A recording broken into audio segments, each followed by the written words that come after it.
அனைவருக்கும் வணக்கம். நான் உங்கள இன்றைக்கு சந்திக்கிற நாள் என்னன்னு சொல்லி சொன்னா, இங்கே யூரோப்புல இருக்கிற ஒரு இலை துளிர்கால நாள். அதாவது ஸ்ப்ரிங் டைம்ல உங்கள சந்திக்கிறதுல மிக்க மிக்க மகிழ்ச்சி. நான் ஒரு வீடியோ உங்களுக்கு ரெக்கார்ட் பண்ணியிருக்கிறேன். பச்சை பசேலுண்டு ஜப்பான் ரோஸ் இருக்கிற ஒரு தோட்டத்தில போய் நான் இந்த வீடியோவ. ஏனென்டா அது நாங்கள் கதைக்க போற இந்தியான் ஹெட்டிங்கோட நல்லா ரிலேட் ஆற ஒரு விஷயம். எப்படி பாசிட்டிவிட்டியே ஒரு ஈஸியான ஒரு சாதாரண ஒரு விஷயத்தால எங்களால கூட்ட முடியுமென்று தான். இப்ப எங்களோட உடம்பில் இருக்கிற ஹார்மோன் டொப்பாமினை நாங்கள் கூட்டணும் பண்ணால் நாங்கள் இந்த வீடியோவில் நீங்கள் பார்த்துருப்பீங்கன்னா நான் அதை திருப்பி திருப்பி காய்ச்சிருப்பேன். கூடுதலாக நாங்கள் வெளியில் போகணும், நேச்சுரல் இருக்கிற விஷயங்களுக்கு போய் அதில் நாங்கள் அமைதியாக நடக்கிறதோ வாக்கிங் பண்ணுறதோ ஜோக்கிங் பண்ணுறதோ செய்தால் எங்களோட டொப்பாமின் அளவை கூட்டலாம். டொப்பாமின் ஒரு முக்கியமான ஒரு இரசாயன பொருள், எங்களோட மூளையை இயக்குற ஒரு பொருள். அது குறைஞ்சாக்களுக்கு தான் பார்க்கின்சன் என்ற ஒரு நோய் வர்றதுக்குரிய வாய்ப்பு இருக்குது. ஓகே, நாங்கள் இப்போ வீடியோக்குள்ளே போவோம். வீடியோவில் எப்படி பாசிட்டிவிட்டியை கூட்டுறதுன்றதை பற்றி தான் நான் கதைக்க போகிறோம். அதுக்கு ஒரு தத்துவ கதை ஒன்று சொல்கிறேன். இது ஒரு உண்மையாக நடந்த ஒரு ஒரு மனிதனால் சொல்லப்பட்ட ஒரு கதை. அவள் ஒரு வீச்சேரில் இருக்கிற ஒரு 50 வயது மதிக்கத்தக்க ஒரு பெண்மணி. அவள் சொல்லுவாள், எல்லாருமே புறக்கேக்கில் டிசபிலிட்டியாக தான் பிறப்பாங்க. பேருந்து வளர்கிற காலத்தில் திருப்பி இண்டிபெண்டாக போயிருப்பினும் பேருந்து வயது வரைக்கில் பேருந்து திருப்பியும் டிசபிலிட்டியாக தான் பிறக்கிறோம், வாழ்கிறோம். ஆனால் எங்களை மட்டும் டிசபிலிட்டி பீப்புள்னு சொல்லி எங்களை ஒரு குரூப்புக்குள்ளே நீங்கள் அடைச்சி வச்சுருக்கிறீங்க. அது ஏன் அப்படி சமுதாயத்தில் இப்படியான ஒரு விஷயம் இருக்குன்ற பற்றி ஒரு கேள்வி கொண்டே கேட்டிருப்பா ஒரு பொதுவான ஒரு யூடியூப் சேனலில்.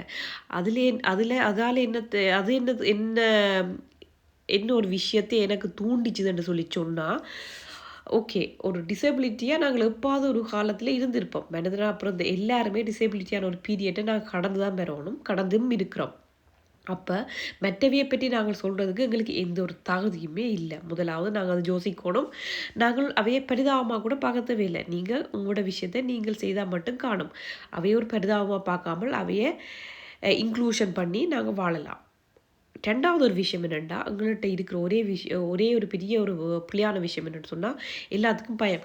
அதாவது ஃப்யூச்சர் பயம் எங்களுக்கு நிறைய இருக்குது. ஃப்யூச்சரில் என்ன எல்லாம் நடக்கும்னு சொல்லி நாங்கள் இப்போவே கற்பனை பண்ணி எல்லாமே மாற்றி மூளையில எல்லாம் சொல்லி, இல்லை இதெல்லாம் புள்ளியாத்தான் நடக்கும், உலகம் அழியும், எல்லாம் எங்கள்கிட்ட இருக்கிற சொத்து போகும், எங்களுக்கு இந்த நோய் வரும் அந்த நோய் வரும்ன்ட்டு எல்லாம் ஃபிக்ஸாக ஒரு பிளானை நாங்கள் உங்களோட பிரெயினுக்கு கொடுத்துடுவோம். ஆனால் அதால் என்ன நடக்கும், பிரெயினுக்கு ரியலும் தெரியாது. அது நீங்கள் சொல்கிற பொய்யான வார்த்தைகளை நம்பி அது ரீல்னு நினச்சி அதுக்கேற்றமான பாதையைத்தான். இப்போ கம்ப்யூட்டரில் ஒரு ப்ரோக்ராமை நீங்கள் டைப் பண்ணிங்கன்னா அதுக்குரிய விஷயந்தான் பெறுற மாதிரி இப்போ எங்களோட பிரெயினும் அதுக்கேற்ற மாதிரி செயற்பட்டு உங்களுக்கு இந்த பாதையை தந்துடும். அப்போ இந்த பாதையை தரையில் அது ஒரு பாசிட்டிவான பாதை இல்லை, அன்ஹெல்த்தியான பாதை. அந்த அன்ஹெல்த்தியான பாதையை நாங்கள் ஏன் உருவாக்கணும்? எங்களுக்கு வேறு வகையான வாழ்க்கை இருக்கைகளே அந்த அன்ஹெல்த்தியான ஒரு விஷயத்தை நாங்கள் உருவாக்கணும். அதுக்கு காரணம் கணக்கு விஷயத்துல நாங்கள் இன்ஃப்ளூயன்ஸ் ஆகி கணக்கு விஷயத்தை நாங்கள் யோசித்து நெகட்டிவாக யோசிச்சு இப்படித்தான் நடக்கும், எங்களுக்கு முதல் இப்படி நடந்தால் இப்போ ரெண்டாவது இப்படித்தான் நடக்கும் எல்லாமே நாங்களே ஒரு பிளானை ஒரு ரீலாக பண்ணுற பிளான் தான். அதை நாங்கள் தடுக்க முடியும். ஏன் அதை தடுத்தே ஆகணும் என்று நான் நினைக்கிறேன்னு சொல்லி சொன்னால், அது எங்களோட ஜீனில் பாதிப்பை ஏற்படுத்தி அடுத்த ஜெனரேஷனுக்கு கடத்துறதுக்கு வாய்ப்பு நிறையவே இருக்குது. அப்போது ஒரு அன்ஹெல்த்தியான சமுதாயத்தையோ நாங்களே உருவாக்கணும், அன்ஹெல்த்தியான ஒரு பரம்பரையை நாங்களே உருவாக்கணும் எங்களால் மாற்றக்கூடியதாக இருந்தால். அதை பற்றி தான் நான் இப்போ கதைக்க போகிறோம்.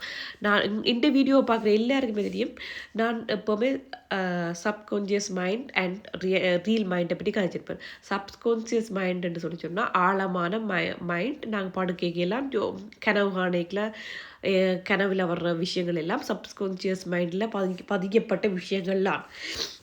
இப்போ ஏன் அது முக்கியம்னு சொல்லி சொன்னால், அதை நாங்கள் ஆக்டிவாக வச்சுருக்கணும். அதை ஆக்டிவாக வச்சுக்கணுன்னா உங்களுக்கு இப்போ நடக்கிற விஷயத்தையெல்லாம் நீங்கள் பாசிட்டிவாக கன்வே பண்ணி கொண்டு இருக்கணும். அப்போ பண்ணிக்கல அதுக்கு தெரியாது இது ரியலோ உண்டு. அது ரீலாக இருந்தாலும் அது ரியலாகவே அப்படி ஏற்றுக்கொண்டா உங்களோட லைஃப்பில் அப்போ எல்லாமே நல்லது நடக்கும். அது நீங்கள் கண்கூடாக பார்க்கலாம். அது ஒரு நாள் 2 நாள் இல்லை, அது கனகாலமாக அதுக்கு ப்ராக்டிஸ் பண்ணி அதை செய்ய முடியும். அதுக்கு தான் நிறைய மெடிடேஷன் இருக்குது. கோயிலுக்கு போனால் அது அப்படியான வைப் வரும். அடுத்தது விரதங்கள், பண்டிகைகள் எங்களோட வாழ்க்கையில் எப்போவுமே பின்னி பிணைஞ்ச ஒரு விஷயம். அது எவ்வளோ முக்கியம்ன்றதை, அதாவது மைண்ட் ஹெல்த்துக்கு எவ்வளோ முக்கியம்ன்றதை இந்த வீடியோவில் நான் அதையும் சொல்ல போகிறேன். இப்போ அடுத்த ஒரு விஷயத்துக்கு போவோம். இப்போ நீங்கள் டிசீஸ்ன்னு பார்த்தீங்கன்னா பெரும்பாலும் ஆட்களுக்கு இளம் வயதிலே ஹார்ட் அட்டாக் வர்றது, டிப்ரெஷன் பற்றி நாங்கள் அடிக்கடி கதைக்கிறோம், அடிக்கடி வீடியோ பார்க்குறோம். இதுகளுக்கு எல்லாம் காரணமான முக்கியமே அந்த மைண்ட் செட் தான். எங்களோட மைண்ட் செட் எங்களோட துப்புரவு இல்லாமல் இருந்தால், அதாவது நீங்கள் குப்பையான ஒரு வீட்டுக்குள்ளே எப்படி வாழ இயலாதோ அதே மாதிரி குப்பையான ஒரு மைண்ட் செட்லேயும் குப்பையாக இருக்கிற ஒரு மனதுக்குள்ளேயும் நல்ல விஷயங்கள் தோன்றாது. அதே நீங்கள் ஒரு விஷயத்தை யோசிச்சு பார்த்தீங்கன்னு சொன்னால் அதை நீங்கள் இப்போ க்ளீன் பண்ணணும். இப்போ மைண்ட் எப்படி வீட்டை க்ளீன் பண்ணுறோமோ அதே மைண்டையும் ஒவ்வொரு நாளும் க்ளீன் பண்ணணும். அதை க்ளீன் பண்ணி சுத்தமாக வச்சுருக்கிறது எங்களுக்கு முக்கியமான விஷயம். அதை செய்து கொண்டு வரவே உங்களுக்கு தெரியும் உங்களோட லைஃப்பில் எல்லாமே பாசிட்டிவாக அமைகிற மாதிரி இருக்கும். ஈவன் நீங்கள் ஒரு வடிவான ஸ்கின் உங்களுக்கு தேவையாண்டா கூட நீங்கள் பார்த்தீங்கன்னா மெடிடேஷன் செய்கிறாங்கன்ற ஸ்கின்னை பார்த்தீங்கன்னா பயங்கரமாக க்ளோ ஆகிருக்கும். அவை ஒரு மேக்கப்பு இதுக்கும் போடுறதும் இல்லை, ஃபேஷியலோ ஒன்றும் செய்கிறதும் இல்லை. ஆனால் அவையே பார்த்தீங்கன்னா நல்ல க்ளோவாக இருக்கும். அது காரணமே அதாவது இந்த ஹார்மோன்களை கட்டுப்படுத்தி, மன அமைதியை கட்டுப்படுத்தி, தேவையான நல்ல விஷயங்களை ஹார்மோன் சுரக்கைகளை உங்களுக்கு உடம்பில் நடக்கிற மாற்றம் தான் அது. டிப்ரெஷனை நாங்கள் தடுக்கிறதுக்கு முதலாவது வகை என்னன்னு சொல்லி சொன்னால், இவ்வளோ தூரம் நாங்கள் நடக்கிறோம், ஓடுறோம், அதோட இவ்வளோ தூரம் சோஷியல் கான்டாக்டில் இருக்கிறோம், ஹெல்த்தியான ரிலேஷன் வச்சுருக்கிறோம். அடுத்தது என்று சொல்லி சொன்னால் எப்படி ஹெல்த்தியான லைஃப் ஸ்டைலில் இருக்கிறோம். அதுகளால் தான் அந்த டொப்பாமின் என்ற ஹார்மோன் கூடுதலாக சுரக்கும். அது உங்களோட வாழ்க்கையில் இன்பத்தை தரும். அப்படி உங்களோட வாழ்க்கையில் எல்லா வகையான இன்பமும் அமையணும் என்று நான் இறைவனை பிரார்த்திக்கிறேன். அதோட இந்த ஒரு அழகான ஒரு காட்சியை பாருங்கோ, மனதுக்கு சொல்லுங்கோ எல்லாமே நல்லதான் நடக்குமெண்டு. மனதை அமைதியாக வச்சுருங்கோ. உங்களுக்கு நேரம் கிடைக்கலாம் வெளியில் எவ்வளோ தூரம் நடக்க முடியுமோ அவ்வளோ தூரம் நடவுங்க. உடற்பயிற்சின்றது மிக முக்கியமான ஒரு விஷயம். நடப்பயிற்சின்றது முக்கியமான விஷயம். உங்களுக்கு வாய்ப்பு கிடைக்கலாம் ஒரு சின்ன கடைக்கு போய்க்கெல்லாம் சைக்கிள் எடுத்துகிட்டு போயாங்கோ, நடந்து போங்கோ. உறவினர்கிட்ட வீட்டை போய்க்க நடந்து பாருங்கோ. அது நடப்பயிற்சின்றது எப்பவும் நல்ல ஒரு விஷயம். அது மட்டும் இல்லாமல் நீங்கள் இப்படி மனதை அமைதிப்படுத்துகிறேன்னு சொன்னால் நீங்கள் மற்ற வேண்டிய விஷயத்தில் நீங்கள் தலையிடாமட்டிங்கன்றாலே நிறைய அமைதி வரும். அதாவது நீங்களே அடுத்த ரூட்டுக்கு போய் அடுத்த ஒரு ட்ராக்கில் போய் ஓடணும். இப்போ மரதன் ஓட்ட போட்டி போகுதுண்டா, இல்லாட்டா 100 மீட்டர் ஓட்ட போட்டி போடுதுண்டா அதுக்கு ஒரு ட்ராக் இருக்குது. அந்த ட்ராக்கில் ஒவ்வொருத்தருக்குரிய ட்ராக் இருக்குது. அந்த ட்ராக் மாறி போனீங்கன்னா நீங்கள் டிஸ்குவாலிஃபை பண்ணப்படுங்க. அதே மாதிரி தான் நல்லதாக அமைச்சுக்கொள்ளுங்களே. இந்த ஒரு இலை துளிர்கால காட்சி உங்களுக்கு மன அமைதியை கொடுத்துருக்க மட்டும் நினைக்கிறேன். இந்த வீடியோவில் இருக்கிற மரங்கள், ஜப்பான் ரோஸ், கட்டிடங்கள் அதுகளெல்லாம் உங்களுக்கு ஒரு வகையான மன அமைதியை கொடுத்துருக்க மட்டும் நினைக்கிறேன். இது ஒரு மன அமைதிக்காக எடுக்கப்பட்ட ஒரு வீடியோ தான்.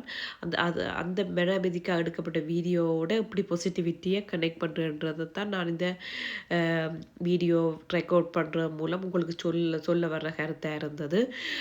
இந்த வீடியோவில் எப்போவுமே பாசிட்டிவிட்டி, மோட்டிவேஷன், எப்படி உங்களோட லைஃப் ஸ்டைலில் நல்ல விஷயங்களை கொண்டு வரலாம்ன்றப்பட்டு மட்டும்தான் இருக்கும். எந்த ஒரு நெகட்டிவான விஷயத்தையும் நான் கதைக்க போகிறதும் இல்லை, நான் ரெக்கார்ட் பண்ண போகிறதும் இல்லை. இது உங்களுக்கு வீடியோ பிடிச்சிருக்குன்னு நினைக்கிறேன். உங்களுக்கு இந்த வீடியோ பிடிச்சிருந்தா கமெண்ட் பண்ணுங்க, ஷேர் பண்ணுங்க, சப்ஸ்கிரைப் பண்ணுங்க. பாய்.